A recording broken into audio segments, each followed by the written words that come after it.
Spies don't rely on GPS, and neither should you. My name is Jason Hanson. I'm a former CI officer, and I want you to be more aware of your surroundings and safer. So why don't spies rely on GPS? Well, obviously because things might work. Technology can go down. You know, your iPhone or Android or whatever phone you're using, it might not work. Stuff can happen. So I want you to be more familiar, especially for where you live, right? I get it. If you're just going on a 2-day vacation to Myrtle Beach or whatever, you're not going to spend the time doing what I'm about to tell you. But where you live or where you're moving to a new place, you should take the time. I'm always amazed, you know, when I train people and, you know, people say like, oh, you know, hey, I didn't realize that Macy's was building a new store here. And it's like, that Macy's has been there for 15 years. You know, they're so unaware of even their own hometown. So how do you do this? How do you become more aware? Well, when a spy goes overseas, what do? They do an area of familiarization. And what does that mean? Well, depending on the size of the city, it may take a few days, it may take weeks, again, depending on how big the city is. But you're gonna start with the major roads. So I live here in southern Utah, and so what is the major road? It's I-15, right? So you're gonna start with all the major thoroughfares first, learning all those thoroughfares, then you're gonna go to the smaller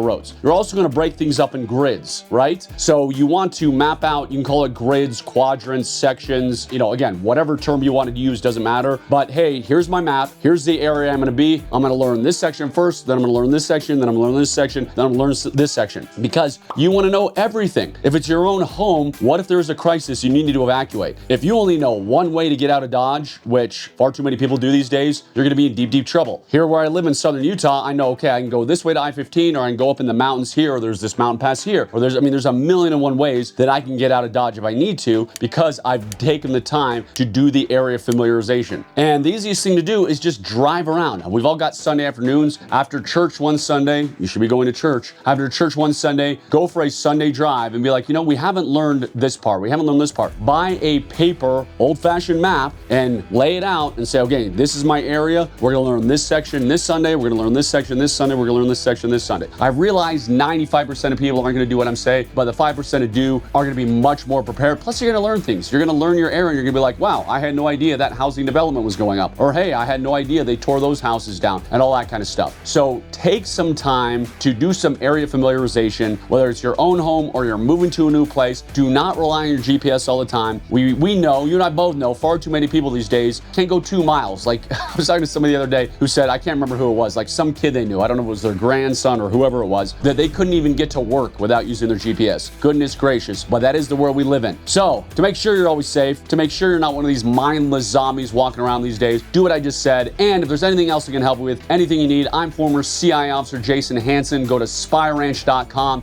and God bless you.